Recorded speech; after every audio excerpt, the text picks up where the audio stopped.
Bueno, como todos deben querer, irse temprano.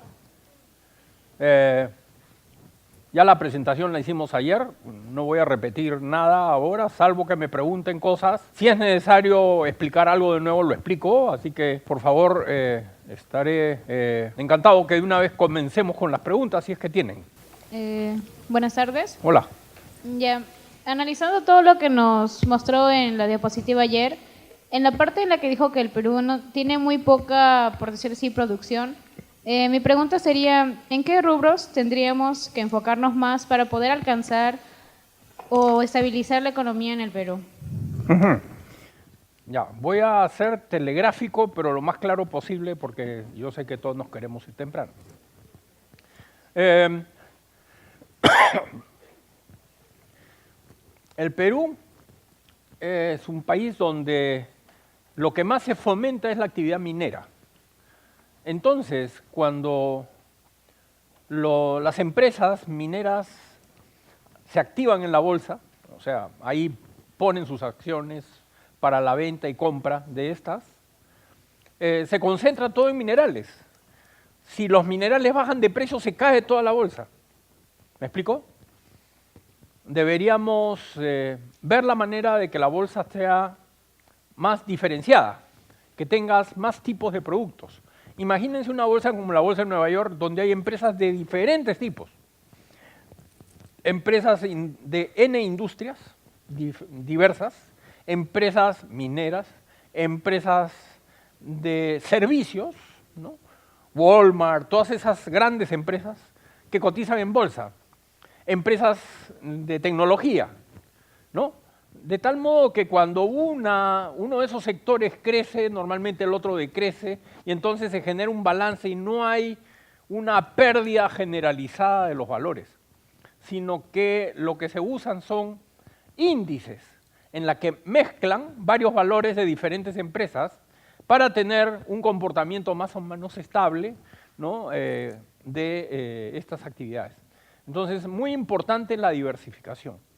En el Perú deberíamos meternos, para contestar definitivamente tu pregunta, a aprovechar justamente la diversidad que tenemos, ¿no? Una manera típica es decir, bueno, vamos a hacer una empresa donde yo siembre tomates en toda la costa. Entonces el Perú se vuelve el primer productor de tomates del mundo. Pero si los tomates en el precio internacional se caen, o hay otro país que comienza con eso, entonces nos fundiríamos. Estaríamos en problemas. Lo que tenemos que aprovechar es que tenemos diversidad. Por ejemplo, hay más de 2000 especies de papas. A cada especie de papa hay que saberle encontrar su gusto, sus cualidades, ¿no es cierto? Y deberías también trabajar las papas en diversidad, ¿no? Pero en cantidades tipo boutique, ¿no? O sea, en cantidades relativamente pequeñas, donde haya gran valor en cada uno de esos subproductos, ¿no? Igual con la quinoa, igual con un montón de cosas, igual con cualquier planta de la selva, por ejemplo, que no la investigamos. Recién he escuchado que se está haciendo una especie de colección de cuáles son las diferentes plantas, pero todavía no estás estudiando qué significa cada planta, qué cualidades medicinales, qué cualidades cítricas, etcétera, puede tener cada planta. ¿Te das cuenta? Y eso podría ser una empresa de cada una de esas cosas. Y esas empresas deberían luego cotizar en bolsa, ¿de acuerdo? Porque necesitan capital. Yo compraría de repente acciones de una, de otra, de varias, para tener diversificado lo que se llama mi portafolio de acciones, ¿no? Y la bolsa crecería y estaría lo que se llama más profunda, ¿no? Estaría más profunda la bolsa. No sé si eso te contesta. Aprovechar la diversidad en el Perú es maravilla, es una maravilla, tenemos de todo. A ver, más. Ahí estás. Buenas tardes, Hola. mi nombre es Ariana Morales y mi pregunta es, ¿de qué depende que una acción suba o baje? ¿De qué depende que una acción suba o baje? A ver, tú creas una empresa, ¿ya? Creas una empresa, recién comienza a existir la empresa. Tú tienes una expectativa de que esa empresa va a producir algo que la gente quiere. O sea, va a generar valor para la gente. Cuando digamos que la empresa sea una empresa que produce zapatos, tú tienes que decirme por qué tu empresa de zapatos es buena. Y si me convences, yo compro los zapatos. Los compro porque primero pago el precio, que es la pena que yo pago por esos zapatos, y después me daré cuenta si los zapatos valen la pena, es decir, si los zapatos resultan cómodos, resultan duraderos, etc. Entonces, si vale la pena, lo que estoy diciendo es que vale, o sea, he creado un valor por encima del precio. ¿De acuerdo? Si la empresa es capaz de hacer cosas que valen la pena para la gente, estás creando valor. ¿De acuerdo? Tu pregunta precisamente entonces es, ¿cómo sé yo que esa empresa que puede estar reflejada en acciones, ¿no es cierto? Ya dijimos, la acción es una representación de la fábrica, del local, de las máquinas que hacen los zapatos, por ejemplo, ¿no? Si esa empresa incrementa valor, la acción va a tender a subir de valor. Entonces, el resultado es que la empresa puede subir valor. ¿Qué pasa en el sentido contrario? ¿Qué pasa si contrato a un gerente que comienza a no trabajar eficientemente en la empresa? No hace control de calidad, los zapatos comienzan a bajar de calidad. Yo pensaba vender tal cantidad de zapatos y ya no vendo tal cantidad de zapatos. Voy a tener menos ventas de las que yo esperaba, porque me hago una proyección, ¿no? Hago una expectativa de ventas, y entonces esa proyección cambia. La gente ya no me compra los zapatos, la empresa comienza a tener sobrestocks, o sea, un montón de zapatos guardados porque no los vende, y la gente que es accionista de la empresa comienza a sentir que esa empresa vale menos. Entonces quiere vender sus acciones. Si muchos quieren vender las acciones de esa empresa, entonces se forma lo que decíamos ayer, una posición vendedora de las acciones. Y la gente se entera. Hay alguien que vende, pero el que va a comprar se entera que hay una posición vendedora. Y entonces lo que hace es ofrecerte menos dinero por tu acción. Y ahí bajó el precio de la acción. ¿De acuerdo?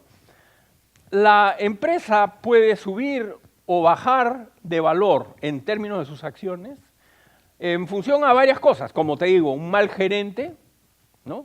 Que lo puedes arreglar con un buen gerente y la empresa puede volver a resurgir. ¿Me explico? Puede ser que el producto que yo venda sea un producto que efectivamente la gente no quiere y puede terminar mi empresa quebrando por mejor gerente que tenga. ¿Me explico? De tal modo que hay varias razones para que una empresa pueda caer, pueda mejorar, pueda, ¿no? Muchas posibilidades. Dale. Buenas tardes. En el mundo financiero usualmente se habla del término IPO y quería saber directamente qué significaba y cómo funcionaba este término. IPO. EPO.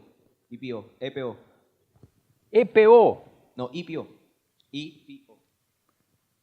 En inglés. En inglés, ajá. O sea, EPO. No, IPO. IPO. Ajá. ¿Qué te han dicho que significa? Initial Public Offering.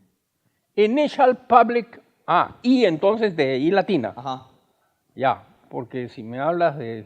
Es un problema con las letras. Lo malo del inglés es que no suena como debería sonar, ¿no?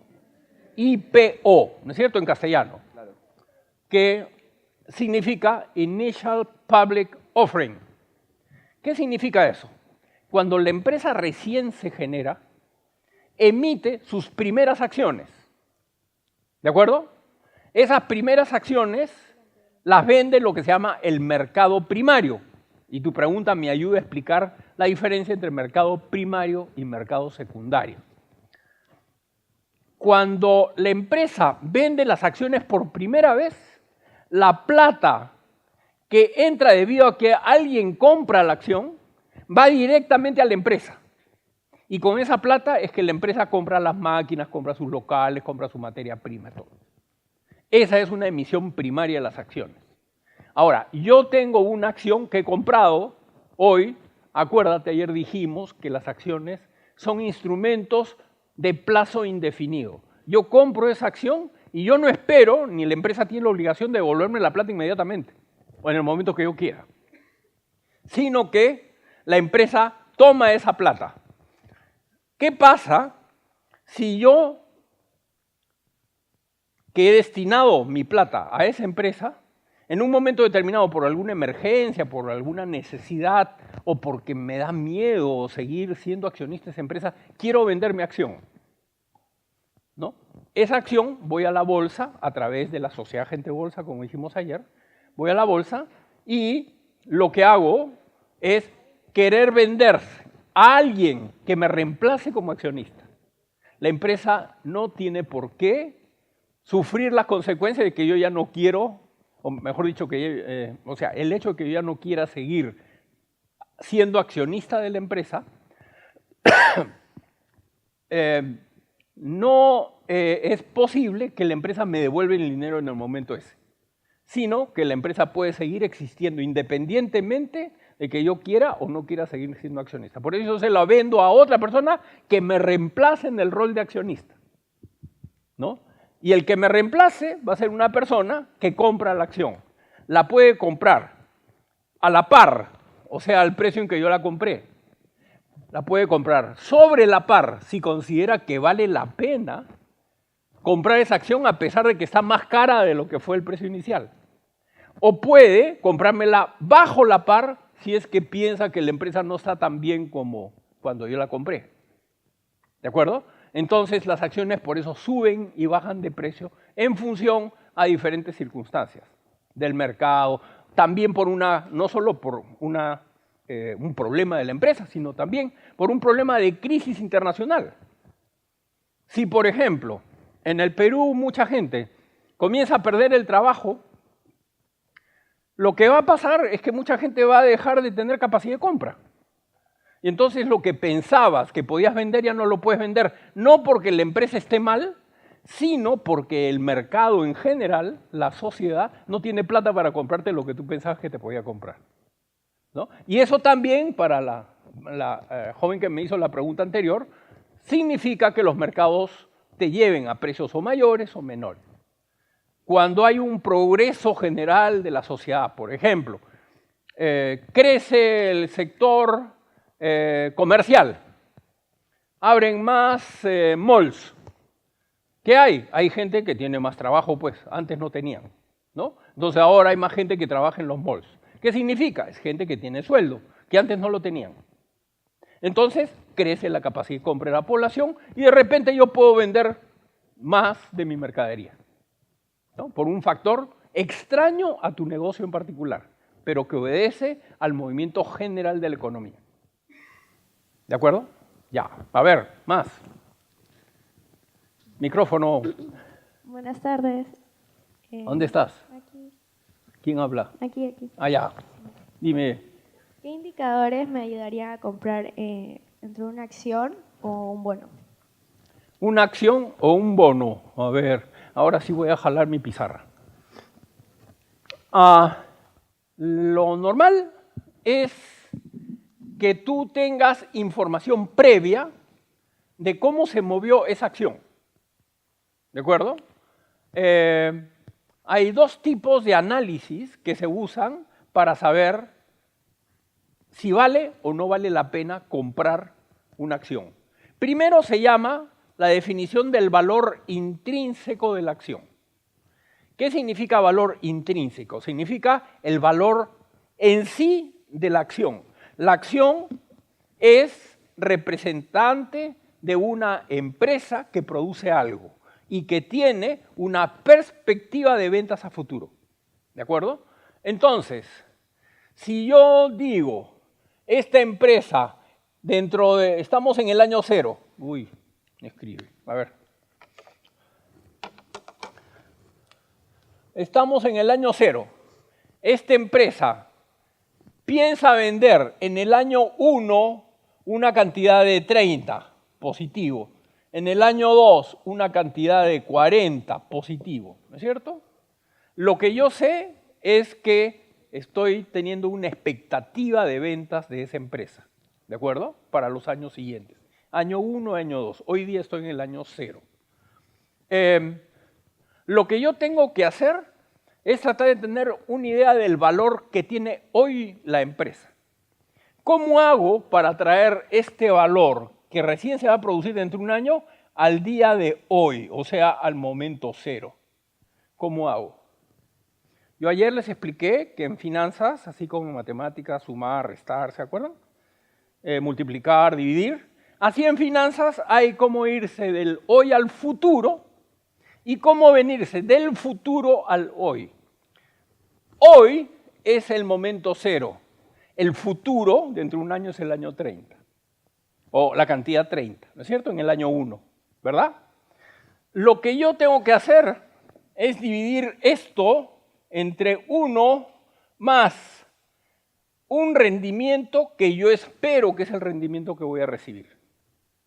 Digamos que esto sería 30 entre, digamos, 1 más, si yo espero un rendimiento del 20%, sería más 0,2. Si yo divido 30 entre 1.2, me va a salir la cantidad que 30 del año 1 significa en términos de hoy. Eso es lo que voy a tener. Para el 40 voy a tener que hacer lo mismo, 1 más 0,2, pero como no es traerlo al año 1, sino al año 0, voy a tener que ir 2 años atrás. Y entonces es 1 más 0,2 al cuadrado, ¿no? Y esto de acá me da el valor que 40 en el año 2 tendría en el momento 0. ¿De acuerdo? Entonces yo ya tengo una idea de cuál es el valor hoy del negocio, en base a 2 años. Puede ser que el negocio dure más, entonces puede ser que mi flujo no solo se piense en el año 1, 2, puede ser el año 3, 4, 5, dependiendo del tipo de negocio que sea. ¿De acuerdo? El horizonte de tiempo, o sea, la cantidad de años, depende del tipo de negocio, como digo, que tengamos. Si es un negocio petrolero, donde las máquinas me duran 20 años, de repente puedo hacer un flujo a 20 años. ¿No es cierto? Y tengo que traer a valor presente, o sea, al valor hoy, todas estas cantidades, el 30, el 40, al día de hoy. Y entonces eso me da lo que se llama el valor intrínseco del negocio. Sobre esa base, yo lo que quisiera es ver si puedo ganar eso o más. ¿De acuerdo? Y sobre eso, acuérdate que estas son cantidades futuros que yo supongo que voy a tener. Acuérdense que hablamos de riesgo ayer, ¿no? Y el riesgo implica que esto no se cumpla, ¿no? Porque yo pienso que voy a tener 30, yo pienso que voy a tener 40 en el año 2, pero de verdad no sé cuánto voy a tener, con precisión. ¿De qué depende? De muchas cosas. ¿Qué pasa si yo tengo mi fábrica y a la mitad del camino me hacen una huelga? ¿No es cierto? Se para la producción. Entonces ya no voy a tener 40, voy a tener menos. Pero esos son los riesgos que tiene una empresa. Lo que debes hacer para que no te hagan huelga, ¿qué cosa es? ¿Ah? Tratar bien al personal, ¿no es cierto? Cuando a veces se discute en el Perú, mira, en el Perú sobre todo se dice que es muy importante que crezcan las inversiones en las empresas. Pero la verdad es que la empresa no es lo más importante. Lo más importante es la gente. Incluso si tú tomas la Constitución del Perú, vas a ver que el primer objetivo de la Constitución no son las empresas, es la gente, ¿no? La Constitución dice, el fin supremo del Estado es la persona humana, ¿no? Entonces, siempre tienes que pensar en la gente si no quieres tener problemas con los trabajadores, ¿no? Y bueno, eso significa volver a pensar en el Perú si está bien el salario mínimo o no, ¿no? Pregunto nomás, ¿quién puede vivir con 850 soles al mes? Difícil, ¿no es cierto? Ahí te puedes dar cuenta por qué hay muchos conflictos en el Perú y cómo deberíamos solucionarlos, ¿no? Ahora, para que se pueda pensar también en poner salarios adecuados, lo que debes pensar es que la empresa que vas a poner sea una empresa que sea eficiente, que le puedas pagar a tu trabajador, por ejemplo, No 850, sino de repente 3.000 soles. Pero pagando 3.000 soles, tu empresa todavía gana. ¿Por qué? Porque es eficiente. Porque produce un buen producto, ¿no es cierto? Eso es lo más importante, ¿no? Que hagas un buen producto, que sea eficiente en la empresa, ¿no? Ese es el secreto, digamos así, de una buena relación laboral con el personal de la empresa, ¿no? Muy bien. ¿Más preguntas? Sí. Sí, gracias. Hola, Aquí hola. tengo. Ey, ya. Dale. Buenas tardes, soy del Colegio Nuestra Señora del Carmen y mi pregunta era, ¿de qué forma puedes asegurar tu dinero si la empresa en la que has invertido está empezando a quebrar? ¿Sería la manera más segura vender tus acciones que tienes a otro? A ver, tu pregunta es de qué manera podemos asegurar. La palabra que has dicho es bien interesante, porque acuérdate que esa palabra está asociada a un tipo de empresas que existen que se llaman seguros. ¿No es cierto? Si yo tengo acciones de una empresa, la mejor manera que tengo es hacer caso de lo que creo que le dije ayer, lo que decía mi abuela. Mi abuela decía que el ojo del amo engorda al caballo. Es decir, si tú eres accionista de una empresa, tienes que preocuparte de que la empresa esté bien manejada. La primera responsabilidad es tuya como accionista, no le puedes echar la culpa a terceras personas. ¿De acuerdo? Eso es a nivel de empresa como a nivel de Estado también. En el Perú estamos acostumbrados a rajar de los gobernantes, ¿no? De todo. Pero la verdad es que los dueños somos nosotros. Y nosotros deberíamos estar pensando qué es lo que debería hacer nuestro gobernante. Y nosotros deberíamos decirle al gobernante lo que tiene que hacer. Igualito en la empresa. Si yo soy accionista, yo también debería estar pensando qué hacer en esa empresa para que el gerente general haga bien su trabajo. Esa es la primera respuesta. La segunda respuesta es que en el mercado de valores, o sea, la bolsa de valores, existe justamente para que sin que tenga más conflictos, tú puedas vender tu acción a través de la sociedad agente de bolsa y en la bolsa de valores.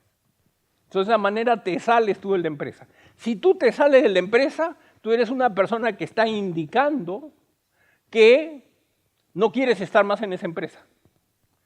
Lo que tiene que preguntarse la gente es ¿por qué no quieres estar más en esa empresa? Puede ser que tengas un problema personal, como digo, la enfermedad de un pariente, por ejemplo, que no se lo deseo a nadie, ¿no? Pero la enfermedad de un pariente, y necesitas plata líquida. Entonces, por eso vendes tu acción. Pero en ese caso, va a ser una persona en medio del gran grupo de accionistas que de repente tiene la empresa, la que está haciendo eso y no afecta al precio de la acción.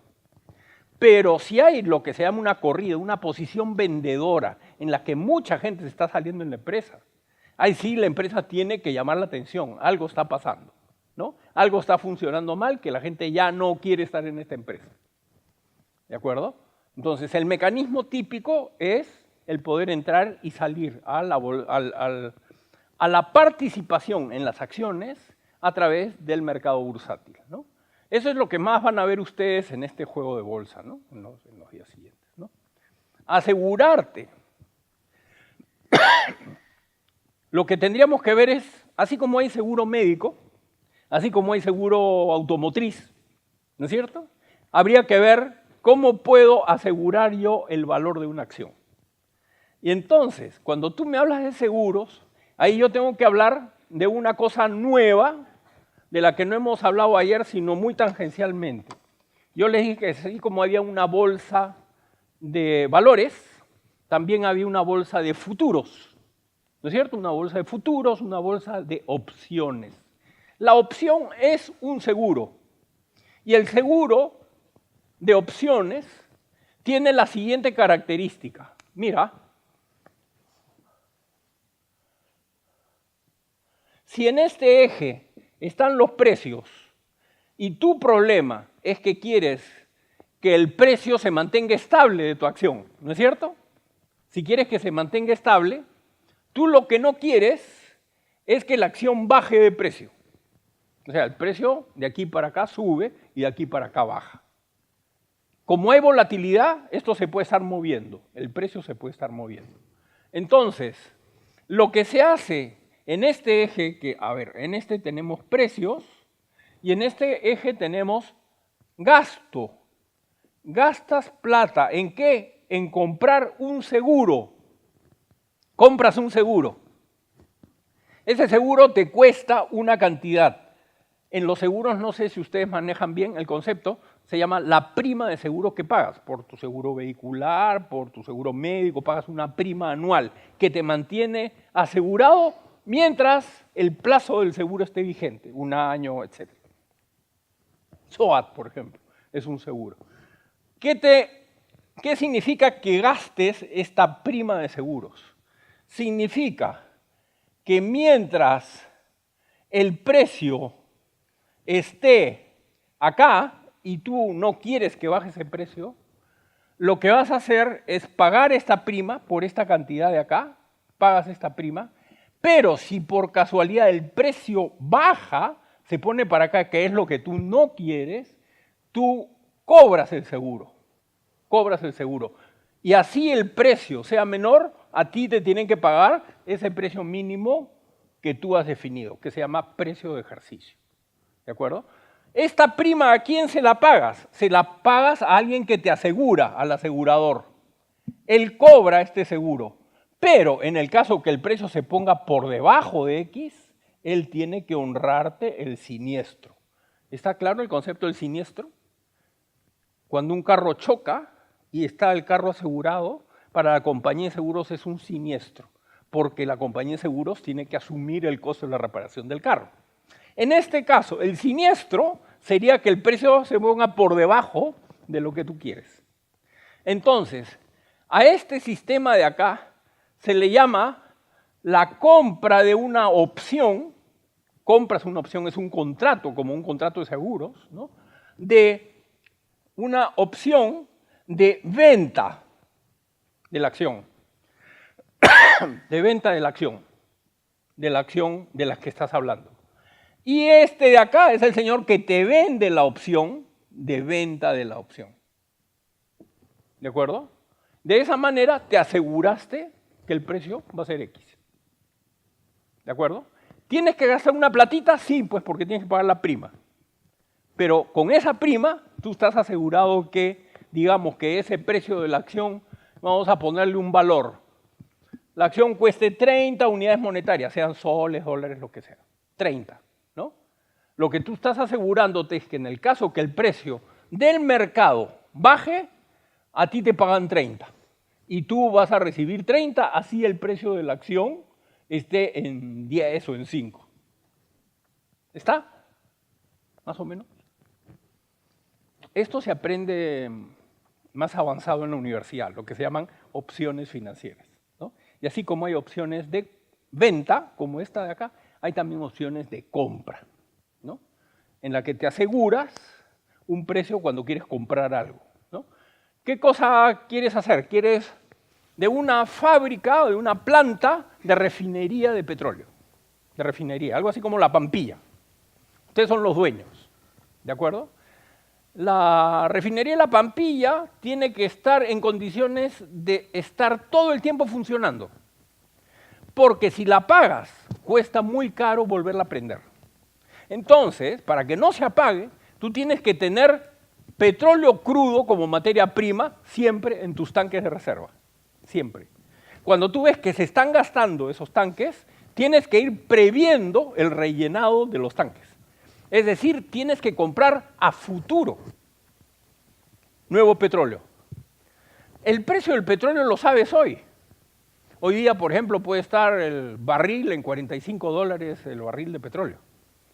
Pero no sabes en cuánto va a estar dentro de 3 meses, que es cuando quieres rellenar tus tanques. Pero lo que sí sabes es cuánta plata más o menos tienes, ¿no? Y eso hace que aparezca una figura muy parecida a esta, que son las opciones de compra. Estas hemos dicho que son opciones de venta, que pueden ser las acciones, y aquí pueden ser las opciones de venta. Aquí fluctúa el precio del petróleo.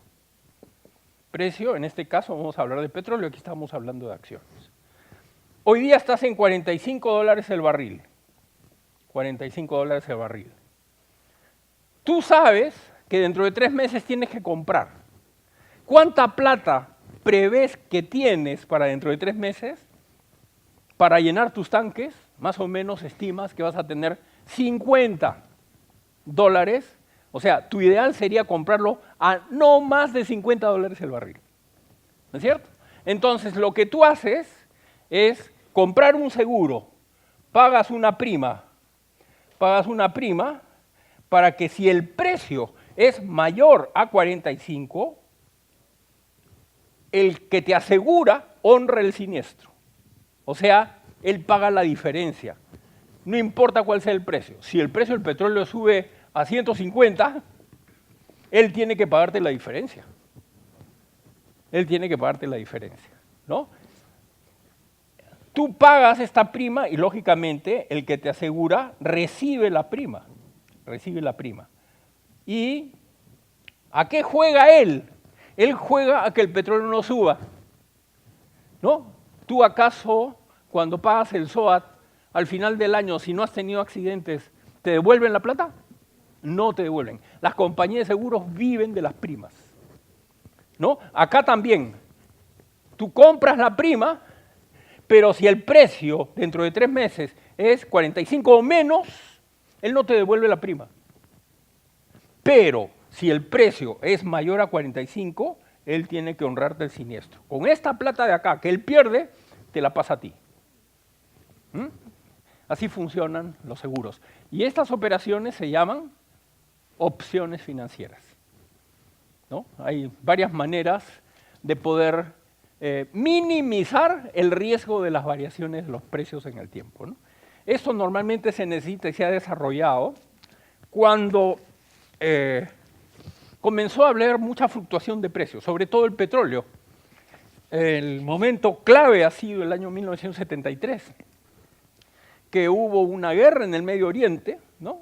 Y por esa guerra, la OPEP, que es la organización productora de petróleo, que son mayoría países árabes, subieron el precio del petróleo de $4 el barril a 16, 4 veces, de un día para otro. Entonces ahí comenzó a oscilar mucho los precios, de tal modo que tú ya no podías prevenir cómo iba a ser el futuro. ¿De acuerdo? Digamos que en esta proyección que tú tienes de precios, de beneficios, uno de tus insumos es petróleo. ¿Qué pasa si el petróleo sube de precio? Entonces ya no vas a ganar tanto porque tu materia prima cuesta mucho. Entonces, ante esa falta de previsión que puedes hacer acá, se encuentran mecanismos nuevos de previsión de precios. Ya, creo que ahí hablamos ya de la seguridad que estabas pidiendo, ¿no? A ver, y toda esa teoría se aprende en la universidad, no tienen por qué aprenderla en el colegio, ¿eh? Y la bolsa de valores no trabaja esto. La bolsa de valores trabaja solo sobre acciones y bonos, básicamente, ¿no? Buenas tardes. Sí. Mi nombre es Cristian y pertenezco al Colegio Lord Byron. ¿Cristian, qué? Mi nombre es Cristian y bueno, pertenezco al Colegio Lord Byron. Háblame fuerte, que no te oigo. Bueno, mi pregunta es, Sí. ¿cuál es la importancia del mercado de divisas para controlar el comportamiento de la Bolsa de Valores de Lima? Ajá, mercado de divisas. A ver, vamos a entender primero por qué se habla de divisas. Si tú tienes una panadería en el Perú, ese es tu negocio, la panadería tiene una serie de gastos. La mayoría son en soles. Tienes que pagar el sueldo al panadero, tienes que comprar tu harina, que de repente la pagas en soles. Pero ¿qué pasa si para producir la harina tienes que importar trigo? La importación de trigo ya no es una tarea tuya, pero sí tiene un impacto en tu economía. ¿Por qué? Porque la harina hay que pagarla en dólares. Y entonces, eso de los dólares ya es el mercado de divisas. ¿A qué se llama divisas? Divisas se llaman a las monedas duras que sirven para el comercio con el exterior, básicamente. Tú no puedes pagar una harina en soles porque no te aceptan los soles en los Estados Unidos, por ejemplo, ¿no? Tú tienes que pagarlos en dólares. El petróleo también se negocia básicamente en dólares. En otras épocas, cuando el dólar no era tan importante, digamos, antes de la primera, más todavía la Segunda Guerra Mundial, ahí la moneda, la divisa era libras esterlinas, ¿no? Eran monedas inglesas, ¿no? Tan es así que cuando yo estaba chico, por ejemplo, claro, yo soy después de la guerra también, ¿no? Yo soy del año 49, soy de la primera mitad del siglo pasado, ¿no? Recontra viejo. En esa época, el billete de 10 soles que teníamos en esa época, le decíamos la libra. Aquí tienes una libra, te da un billete de 10 soles, ¿no? ¿Por qué? Porque seguíamos con la corriente antigua del concepto de la moneda inglesa, ¿no? Ahora nosotros tenemos soles y la divisa más importante es dólar. Pero también apareció una moneda relativamente fuerte que es el euro. ¿Por qué? Porque ha aglutinado a varios países, ¿no?, de Europa, ¿no?, y han generado una sola moneda, que se llama el euro. Y el euro está bastante estable. Cuando tu empresa quiere comprar una maquinaria, esa maquinaria es de Estados Unidos, la vas a tener que pagar en divisas, en dólares. Si la máquina la traes de Europa, la vas a tener que pagar en euros. Entonces necesitas conocer ese mercado, ¿no?, el mercado de divisas. ¿Cuál es el problema del mercado de divisas? Que no siempre el tipo de cambio es el mismo, ¿no? Otra vez vuelvo a mi infancia. Desde que yo he sido niño, siempre el precio del dólar subió. Y no paró de subir hasta el 2008, hasta hace poco, en que comenzó a bajar. Llegó a 3.40 el dólar. Y de ahí comenzó a bajar casi a 2 soles 57. A 2.57. A ver, en el lenguaje popular, cuando nosotros hablamos de monedas, decimos, eso es ripio, ¿no es cierto? Monedas. Por eso mi esposa, como les conté ayer, me decía, pareces un chiquito, ¿no?, por las monedas, ¿no? Ripio. Y cuando tienes plata se dice, tienes billete, te dicen, ¿no? Tienes billete. No tienes moneda, sino billete. Pero fíjense lo interesante que ha pasado con esa caída del dólar en ese periodo después del 2008. Ya les conté lo del chanchito. Ya. Comenzó en 3.40 y digo, terminó en 2.57. Lo interesante es que un ripio del Perú, una moneda de 5 soles, resultaba prácticamente equivalente a 2 billetes de los Estados Unidos, de dólar. Y entonces el concepto de billete se iba al diablo, porque un ripio del Perú era casi tan potente como 2 dólares, ¿no? Y eso es lo que pasa cuando hay variaciones en el tipo de cambio. Ahora, tengo que contarles también la historia. ¿Por qué hubo esa pérdida de valor del dólar, ¿no? Y esa pérdida de valor del dólar se produce por lo que se llamó la crisis del 2008. Es una crisis en la cual muchos, lo más importante, porque todo el mundo les cuenta otra historia, pero la pura verdad es más o menos lo siguiente. Este era el plumón que no, este no funciona.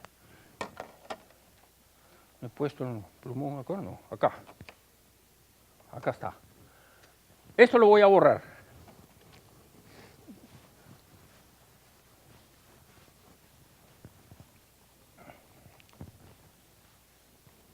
A ver, crisis del 2008. 2008. Antes del 2008, 2007, un americano típico, un hombre típico de los Estados Unidos, todo el presupuesto que tenía, digamos que esto es el total de sus ingresos, su sueldo, ¿no es cierto?, más o menos lo distribuía así, ¿ya? 1/3 de su sueldo iba para comer, ¿no? Comer, vivir, ¿no? El segundo tercio era para pagar la hipoteca. ¿Qué es la hipoteca? Es un compromiso, un contrato que él ha adquirido con un banco que le ha prestado plata para que compre su casa. Pero como la casa es cara, no la paga en un periodo de 2 años, 3 años, sino la paga en 20 o 30 años. Y mes a mes tiene que pagar. ¿De acuerdo?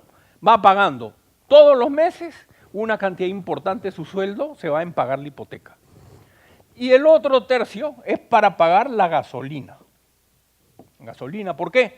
Porque el americano típico tiene su carro, va por supercarreteras, maneja 1 hora a 130, 140 kilómetros por hora, gasta un montón de gasolina para llegar a su trabajo y después para regresar, ¿de acuerdo? ¿Qué pasa si en el año 2007, o sea, un año antes, el petróleo sube a $140 el barril? Estaba en 80 más o menos y sube a $140 el barril. Automáticamente le suben la gasolina, le suben el precio de la gasolina. Al subirle el precio de la gasolina, no puede dejar de comer, no puede perder su trabajo, tiene que seguir yendo a su trabajo. ¿Qué hace? Deja de pagar su hipoteca. Entonces ya esto no es hasta acá. Y entonces los valores de las casas, de los departamentos que en esa época subían y subían y subían de precio comienzan a caerse. ¿Por qué? Porque ya no es seguro el pago de las cuotas de la casa que ha comprado. Y entonces el valor de los inmuebles comienza a caer. Y se viene abajo el sistema de deudas hipotecarias. ¿De acuerdo? Se viene abajo. Este es el origen de la crisis del 2008 para mí. La gente solamente te habla de las hipotecas, pero no te dice cuál fue el problema original, que es un problema económico, es variación de los precios del petróleo, ¿no es cierto?, que te lleva a que ya no puedas cumplir con la repartición típica que tenías de tu presupuesto, sino que tienes que dejar de pagar algo que era vital para ti. No me molesta. Ponte cómoda. Ya. Sí. A ver. Bueno, No, espérate. ¿He contestado la pregunta anterior? Ya, está bien. Dale. bueno, ante todo, buenas tardes. Hola. Sí, anteriormente usted mencionó un caso en el cual cuando los inversionistas se enteran que hay una tendencia a vender ciertas acciones, ellos deciden comprar estas acciones a un precio más bajo. Sí. Según usted, ¿esta es la definición de compra bajo la par? De evaluación de las Tiende a estar acciones? bajo la par. Ya, entonces mi pregunta es la siguiente. En este juego de la bolsa Desafío Inversionista Junior, ¿nosotros vamos a ser capaces de realizar estas compras bajo la par? Y de ser así, ¿de qué forma podemos formular o proponer esta compra bajo la par? Así es. Mira, justamente lo que estuvimos hablando antes, ¿te acuerdas que en este lugar de la pizarra había un flujo de caja? O sea, ¿qué cosa piensas tú que es el valor del activo? ¿De acuerdo? Dijimos una palabra, valor intrínseco, ¿no es cierto?, del activo. ¿Qué puede estar pasando? Que el precio de la acción pueda estar por debajo del valor intrínseco. Estar por debajo del valor intrínseco es estar en la práctica bajo la par. ¿Qué significa? Que la acción está barata. Lo que no sabes es cuánto más va a bajar la acción. ¿No es cierto? No sabes cuánto va a bajar más la acción. Lo que tú tienes es de repente un movimiento diario de la acción en el tiempo, ¿no? En el tiempo en que la acción sube, baja, se mueve, ¿no? Hace esto. Y cuando el movimiento, decíamos ayer, es muy nervioso, tú puedes estar preocupada por vender cuando el precio está alto porque crees que va a bajar y de aquí no sabes si va a seguir bajando o no, ¿te das cuenta? ¿Verdad? No sabes. Y como no sabes, puedes entrar en trompo. Este trompo es entrar en desesperación neurótica, ¿no? Que no se lo deseo a nadie. Entonces, lo que normalmente se estudia, y decíamos ayer, es una herramienta en estadística que se llaman las medias móviles, que suavizan esta tendencia y la suavizan en términos ya no de relacionar lo que día a día pasa o menos, ¿no? En tiempos menores de un día, en horas, pueden pasar movimientos, ¿no es cierto?, de los precios, sino lo que tú tiendes a hacer es lo que se llaman medias móviles, ¿no?, que te generan una suavización de la fluctuación. De tal modo que cuando llegas acá y ya es casi imposible que siga subiendo el valor, entonces acá vendes caro y te esperas varios días más hasta que llegue al punto más bajo en que compras, ¿no? Esa es la tendencia del movimiento de los precios. Los precios se mueven, decía, a través de dos mecanismos. La información que tienes de las fluctuaciones diarias, que le llaman lo que es el análisis técnico, simplemente por la variación del precio. ¿No es cierto? La variación del precio ya te da un dato de cuál puede ser la tendencia de las curvas en el tiempo, ¿no? Y el otro tipo de análisis es el análisis fundamental. El análisis fundamental consiste en cosas más profundas, en estudiar los estados financieros de la empresa, ¿no?, como decíamos ayer, comparado con las carreras de caballos, ¿no? Comparado con las carreras de caballos, ¿qué tienes que ver? Tienes que ver qué tal entrenamiento ha tenido el caballo, si lo están alimentando bien al caballo, si el jinete es bueno, una serie de factores. El jinete sería el representante en las empresas de la gerencia general, por ejemplo. Si tienes un buen gerente general, tú debes decir, bueno, de repente el precio está bajo la par, pero esta empresa, por el gerente que tiene tan bueno, la va a mejorar. ¿No es cierto? Entonces, todos esos tipos de criterios debes manejar en la práctica cuando trabajas en la bolsa. Y lo que tienes que hacer además, no solo preocuparte de una acción, sino de un paquete de acciones. Una cosa que hablamos ayer, pero que no la pinté en la pizarra, porque ayer no hemos usado la pizarra, es qué pasa con la historia de la acción. La historia no de hoy, sino la historia de los últimos años. Una acción, una empresa puede estar existiendo muchos años. Y en esos años pueden haber habido momentos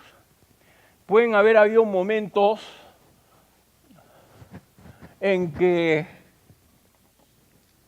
la empresa cayó, o sea, tuvo pérdidas, vamos a ver, tuvo pérdidas por el 5% de su valor, pérdida grande, pero una sola vez ha tenido esta pérdida. Y también ha habido de repente una sola vez en que la empresa ha ganado 40%. 40%. Un buenísimo año, pero una sola vez. Lo que más ha sucedido en el tiempo es que de repente la empresa ha ganado 12%. 12% es lo que más veces ha sucedido, un año, otro año, digamos varios años, ¿no? Varios años has tenido 12 veces. ¿Qué es lo que te lleva a generar esto? Una idea de la mayor frecuencia es la media que has tenido, ¿no es cierto? El promedio de rentabilidad de la empresa, el promedio ha sido 12. Entonces, a partir de acá, por una distribución de frecuencia por otros años acá, lo que haces es un gráfico que te genera lo que le llaman una curva normal o una campana de Gauss. No sé si alguna vez han visto ese término. ¿Qué significa? Que de aquí para acá has perdido y de aquí para acá has ganado. Si la campana es perfecta, las sumas de este lado y las restas de este lado te llevarían a cero siempre. ¿No es cierto? Lo que te interesa es ver qué tan lejos estás de la media con respecto a las dos colas de la campana. ¿De acuerdo? Eso es importante. En función a eso, tú mides el riesgo de que no suceda lo que tú esperas. ¿Qué es que no suceda lo que tú esperas? Tú esperas esto, y que no suceda lo que tú esperas es esto. Lógicamente, que no suceda lo que tú esperas en ese sentido, no te va a molestar. Al contrario, te vas a hacer feliz porque has ganado más de lo que esperabas. Lo que más te molesta es estar en este lado de la cola, porque ahí sí pierdes. ¿De acuerdo? Y esa es la manera como se mide el riesgo. A eso se le llama, en estadística, la desviación estándar. ¿Has oído hablar de eso? Ya. parte de una distribución de frecuencias de data histórica que has tenido sobre el comportamiento de la empresa. ¿De acuerdo? Muy bien, ¿más preguntas? A ver, vamos a cuidarnos con el fútbol, ¿ya? Ya, dale. Yo aguanto, yo no soy futbolero, por si acaso. Sí, a ver, ¿quién tiene el micrófono? Aquí. ¿Dónde está el micrófono? Aquí. ¡Ya! Buenas tardes. Ataca. Mi pregunta era que ¿qué se refería con invertir dinero para ganar utilidades? Para ganar utilidades, es una buena pregunta. Ganar utilidades. Tú inviertes el dinero en una empresa. ¿Qué hace la empresa? Tiene que informarte de en qué está usando tu dinero. ¿De acuerdo? ¿Cuál es tu objetivo?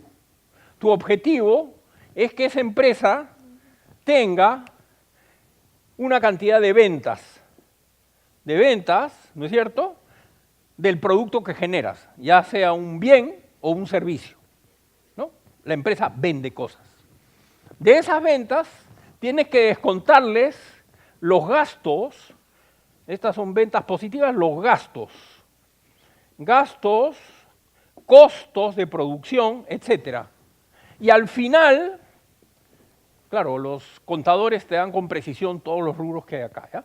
Pero al final te sale una cantidad que es la utilidad neta después de pagar impuestos de la empresa, la utilidad neta. Al final del año te dicen, bueno, ¿y qué vamos a hacer con esta utilidad neta?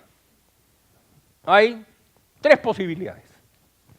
La primera posibilidad es que, ¿saben qué? Tenemos un proyecto interesante nuevo para ampliar la empresa, ¿no? Entonces podemos reinvertir esa utilidad neta en la empresa. Este tipo de respuesta normalmente sucede con las empresas tecnológicas, donde siempre están tratando de mejorar la tecnología. Y entonces la utilidad la dedican a ampliar la producción de otras cosas, de nuevos productos, que van a tener mejor precio, van a sacar el iPhone 15, no sé, ¿no? En ese plan, ¿no es cierto? Y te convencen de que vale la pena porque tiene unos chiches adicionales, la gente le va a gustar, ¿no? Además la campaña de marketing no nos va a costar tanto y entonces vamos a colocar eso, ¿no? Etcétera. Te meten un cuento que el ideal es que el cuento sea bueno, pues, ¿no? O sea, que funcione. Si es bueno el cuento, lo que va a pasar con la empresa el siguiente año es que va a subir el valor de la empresa.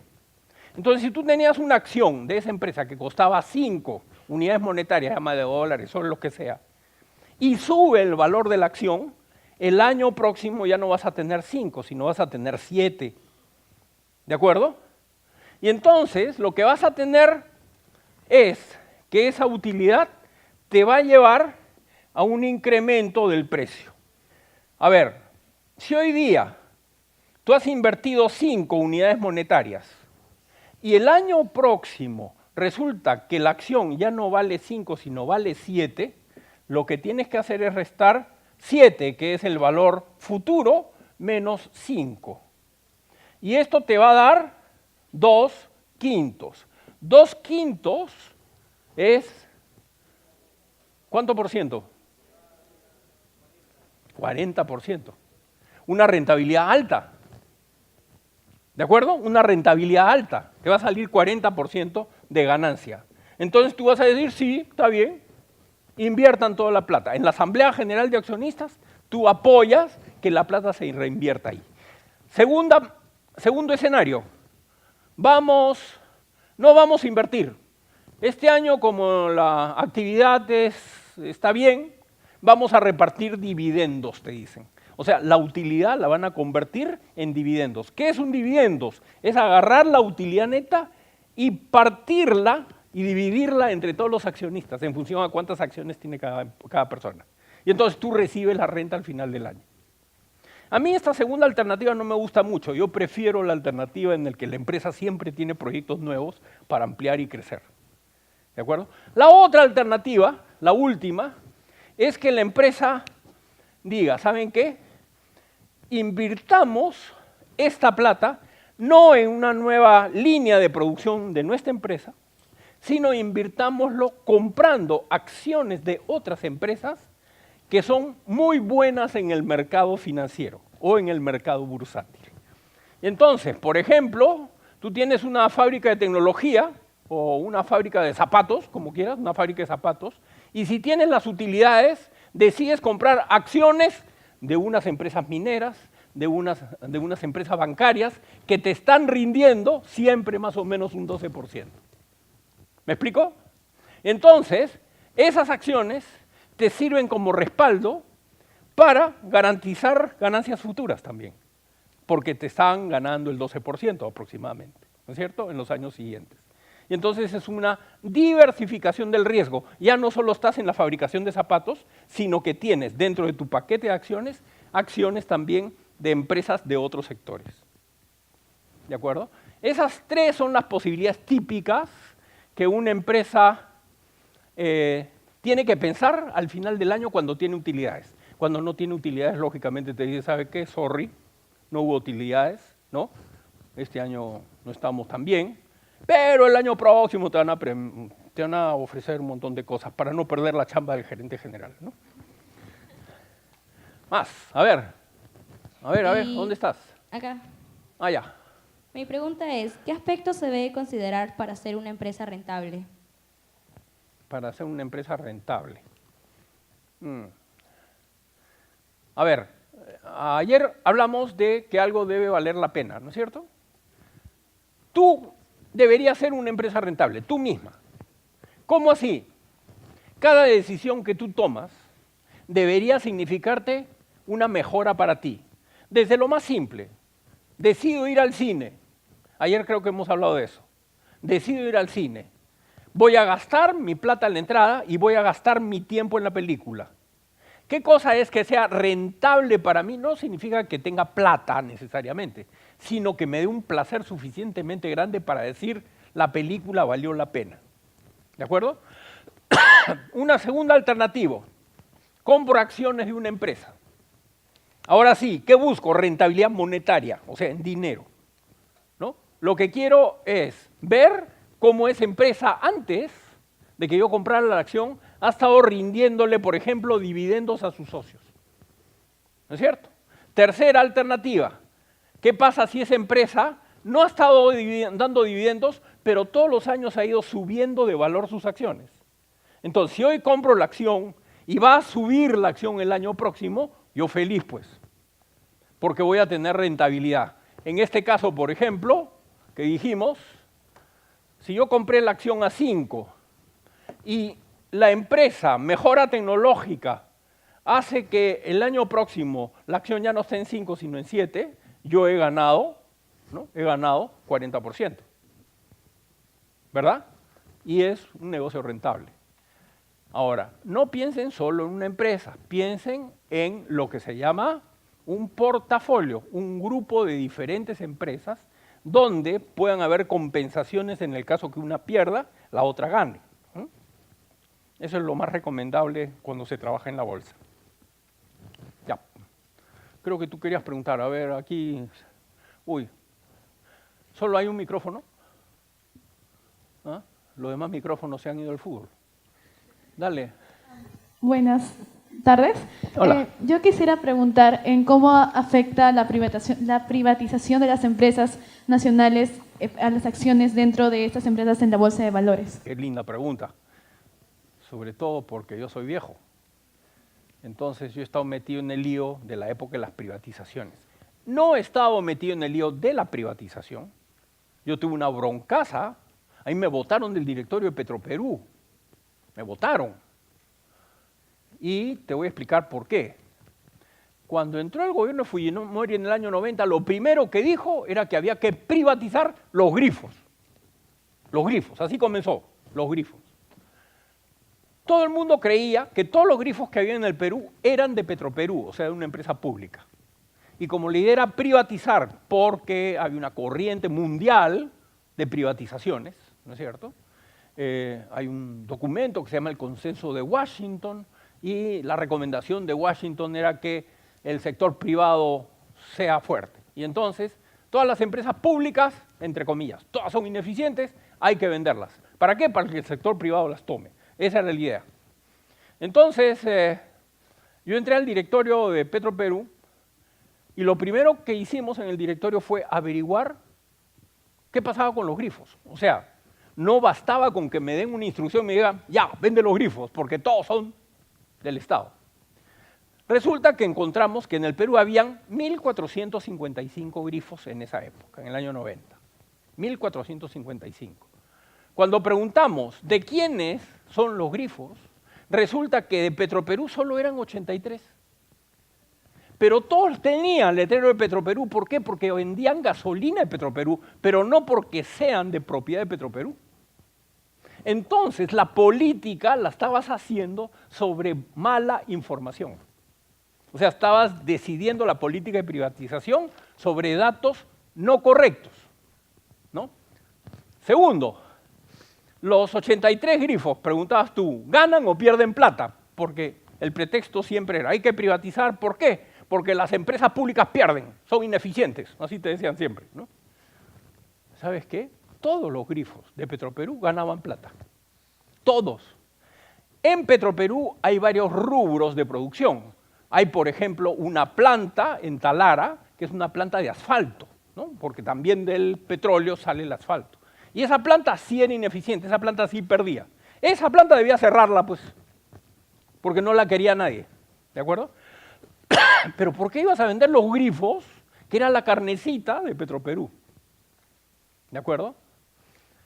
Tercera cosa, los grifos de Petroperú, los 83, ya estaban en manos privadas porque habían contratos de concesión privada.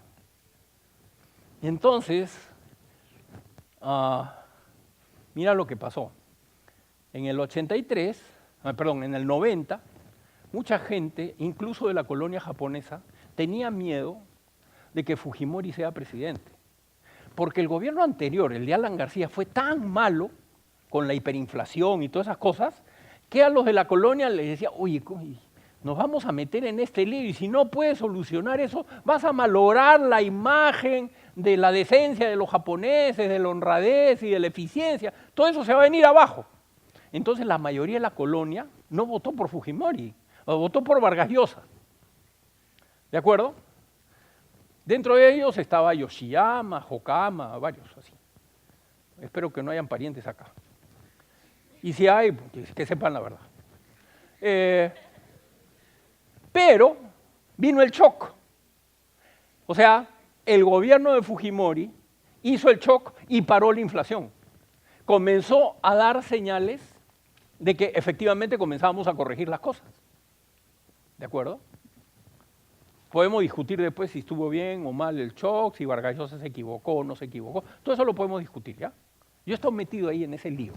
Yo le recomendé al ministro de Economía, que se apellidaba Hurtado Miller, que haga el shock y que suba la gasolina 31 veces. 31 veces subió la gasolina. De un día para otro, 31 veces. Toda la gente de verdad estaba en shock. Entonces, ¿por qué tenía que subir 31 veces? Porque antes de eso habían precios controlados.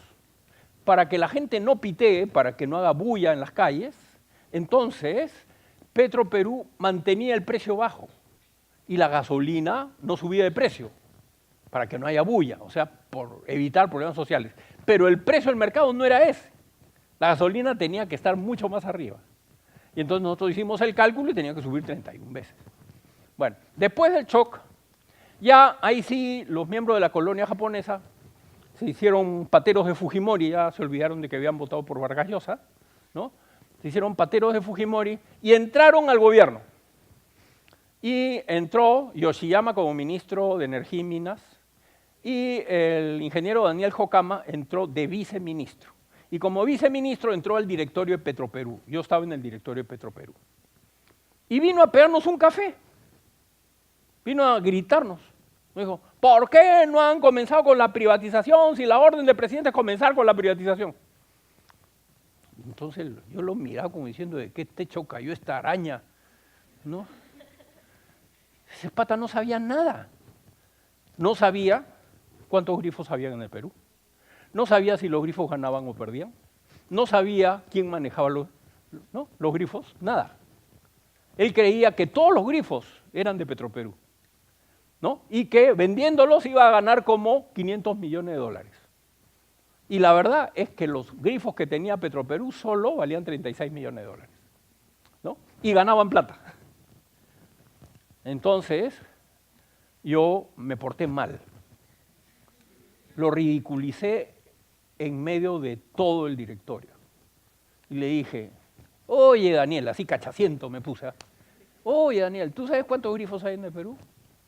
Hay como, me dijo, hay como 1.500. Más o menos, le dije, son 1.455. ¿Y sabes si los grifos ganan o pierden?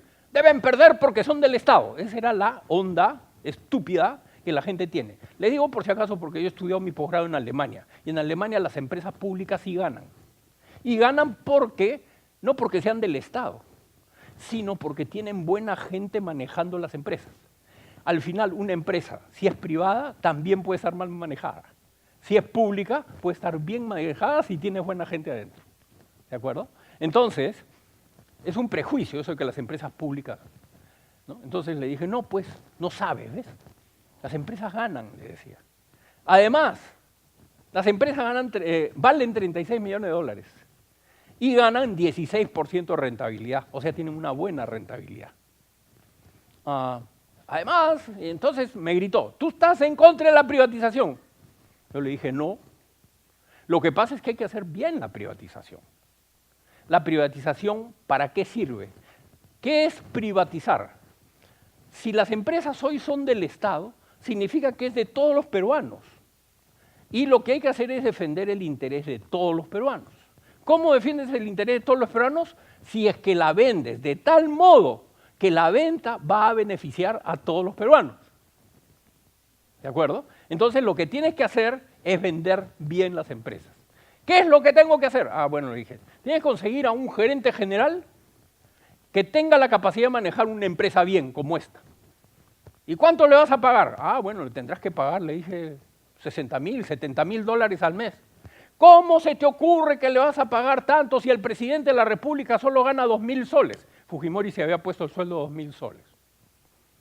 ¿Cómo se te ocurre? Bueno, con 2.000 soles no sé cómo pagó la universidad de sus hijos, ¿no? En Estados Unidos. Yo le dije, bueno, si en el Perú muchas veces contratas al director, al director técnico de la selección de fútbol y nunca ganamos nada, me refiero a otras épocas, ¿no es cierto? Espero que esta vez no pase eso, ¿no? ¿Por qué no vas a tomar a un buen gerente general por una empresa esta que te pueda hacer ganar cientos de millones de dólares? Y entonces, ¿y qué va a hacer ese gerente general? Le dije, lo que tienes que hacer es un programa de inversiones para que la empresa ahora sí pueda funcionar bien. Porque como antes les ha estado dando menos dinero por cada barril que vendían porque el precio no lo subías, por control de precios, entonces la empresa se ha ido desgastando. En esa época había que suponer que a la empresa había que meterle entre 300 y 400 millones de dólares. No como ahora que le están metiendo, allá a Talara le están metiendo 5.000 millones de dólares, ¿no? Y entonces, ¿y de dónde? Me gritó, ¿y de dónde vas a sacar esa plata? Bueno, pues, comienza a privatizar. ¿Cómo haces? Emite acciones de Petroperú, emite bonos de Petroperú, y los que compren esas acciones y esos bonos ya no va a ser el Estado, van a ser privados. Pueden ser incluso privados del exterior. Y entonces, esos privados van a comenzar a formar parte del directorio de Petroperú y la empresa no será ya pública pura, pero será mixta, pues. Pero tienes un precio de mercado de las acciones de Petroperú, ya sabes cuánto vale la empresa. Por supuesto que se quedó muy picón por lo que le dije, y a la semana me llamó a decirme que el ministro Yoshiyama había aceptado mi carta de renuncia. Yo le dije, ¿qué carta de renuncia si yo no he renunciado? Lo que pasa es que tú me estás votando, le dije, ¿no? Y bueno, felizmente yo no estaba atornillado al asiento, no me interesaba necesariamente depender de eso. Pero lo que sí creo que es correcto es lo que yo le planteé. O sea, hay mejores maneras de privatizar de tal modo que beneficies a la sociedad mejorando a la empresa. ¿De acuerdo? Y es posible, todo eso es posible arreglarlo. Pero no tienes que seguir una directiva política porque te lo dijo el jefe del partido. tienes que ver si esa política cuadra con la información técnica. ¿Te das cuenta? Buenas tardes. Ya. Me gustaría saber, ¿cuál es la empresa que maneja más dinero dentro de la Bolsa de Valores del Perú? Mira, normalmente son las mineras. Son las mineras. Hay varias mineras. Puede estar ahí Atacocha no. Puede estar Antamina, puede estar Volcan, sí. El cemento. Sí. No, es bien fácil saber eso. O sea, vas a cualquier periódico y te sale más o menos el ranking de las empresas que más están activas en la bolsa. Ahora, cuando las empresas están activas en la bolsa, las acciones se venden casi diariamente, compran y venden. A eso se llama que la bolsa está, o la acción está en una posición líquida. Es decir, que si tú hoy quieres comprar, compras hoy. No tienes que esperar a que alguien venda en el tiempo. Cuando tienes que esperar mucho tiempo a que alguien venda, estás hablando de una acción ilíquida. ¿De acuerdo? Ya, y eso es muy importante, porque en el momento que te quieres deshacer de tu acción, también tienes que tener un comprador. ¿Qué pasa si nadie, ¿no? Si nadie quiere comprarte en ese momento? Tienes que, de repente, sigue bajando y sufres. A ver. Sí, a ver, Buenas hay muchas tardes. menos. ¿Ah? Mi pregunta es, ¿cuáles son las penalidades a la hora de vender o comprar acciones? Mira, normalmente no hay penalidades. Lo que hay es, acuérdate, te dije que la sociedad agente de bolsa te recomienda cosas, ¿no es cierto? Te recomienda qué acciones comprar, qué acciones vender. Te dice, espérate, porque la acción todavía está bajando, espérate para comprar. ¿No es cierto? Te da recomendaciones. O sea, es una asesoría lo que te da la sociedad agente de bolsa, ¿no? Y te ayuda a que tomes mejores decisiones. ¿De acuerdo? Tanto para comprar como para vender. Sí. ¿Qué? ¿5 más? ¿4 más? ¿Qué? ¿Minutos o...? Ya, rapidito entonces. A ver, hay varios... Y ahí se la pasa ella que hace rato que está levantando la mano. ¿Qué tan confiables son los agentes de bolsa? Porque por lo que tengo entendido en la bolsa de Wall Street, Sí. los agentes de bolsa, los corredores de bolsa, algunos suelen hacer el papel de vendedores y son estafadores. Ujú. Bueno, en el Perú para ser sociedad agente de bolsa tienes que tener autorización. Y la bolsa se preocupa mucho de que los agentes sean gente que no son estafadores, ¿no? Porque si no se cae todo el sistema de bolsa, ¿no? Eso es en buena cuenta. Buenas tardes primero. Tengo varias preguntas. Ya. Ok. Primero es, ¿cómo es que bajan y suben las acciones día a día? Bueno, suben por nerviosismo del mercado, ¿no? Una razón, nerviosismo del mercado. Es muy difícil saber cuándo va a subir, cuándo va a bajar. Por eso te decía que lo más importante no es desesperarse y esperar tendencias, ¿no? Tendencias, ¿no? Para que las operaciones sean mejor pensadas y no desesperarte en comprar y vender.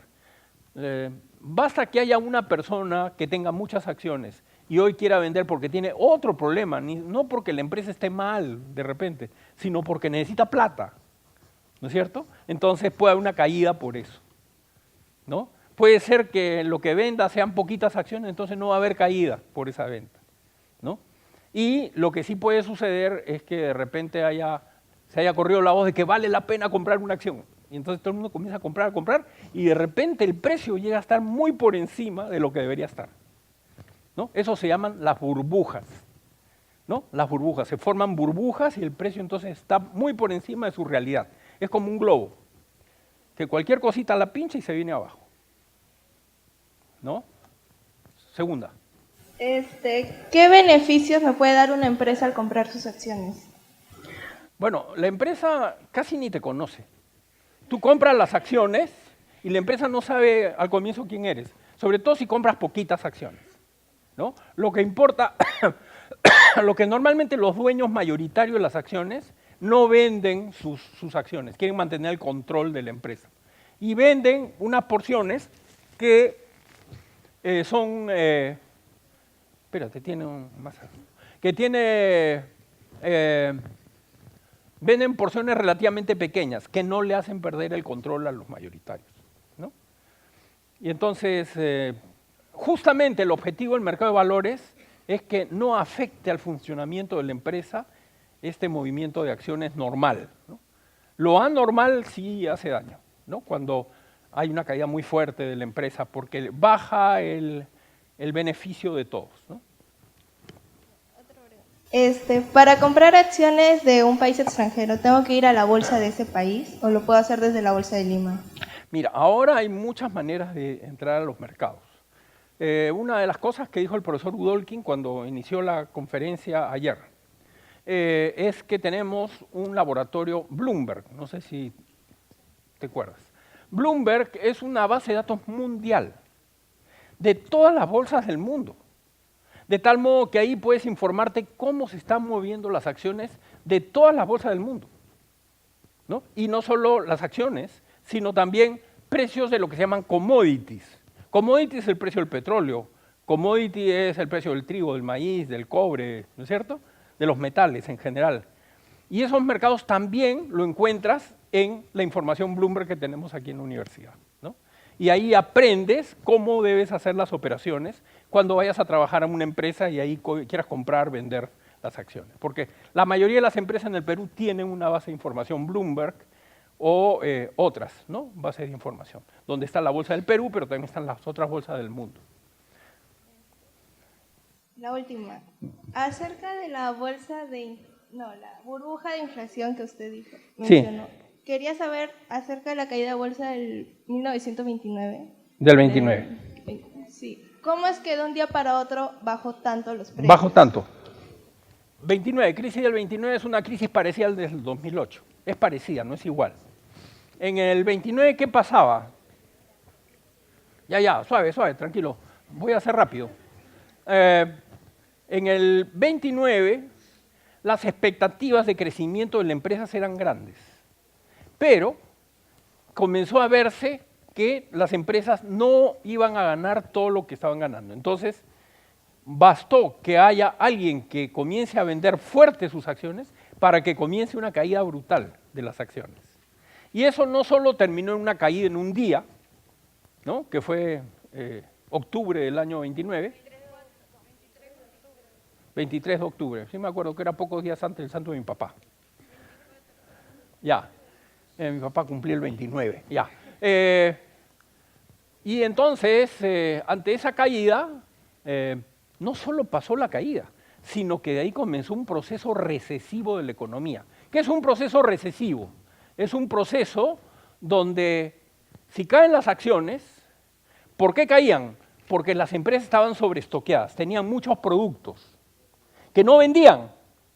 Entonces, si no venden los productos, no puedes seguir produciendo. Y si no puedes seguir produciendo, tienes que despedir a los trabajadores.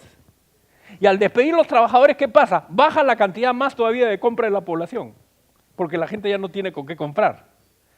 ¿Y qué hacen las empresas para poder deshacerse de sus productos? Tienen que bajar los precios. Al bajar los precios, si alguien tiene plata, dice, no compro hoy día. ¿Por qué? Porque mañana va a estar más bajo el precio. ¿No es cierto? Y se genera una burbuja que duró 4 años. 4 años de caída de empresas. Desempleo en Estados Unidos es 25% de la población, ¿no? Y en los países desarrollados de Europa también pasó lo mismo. Hay historias muy lindas de eso. Es lindo estudiar historia del sistema financiero, ¿no?, para poder entender los fenómenos de cada momento. Aprovechen lo que van a aprender en la Bolsa de Valores. Aprovechen, es muy útil para su capacidad profesional posterior. ¿Ya? Gracias. Chao.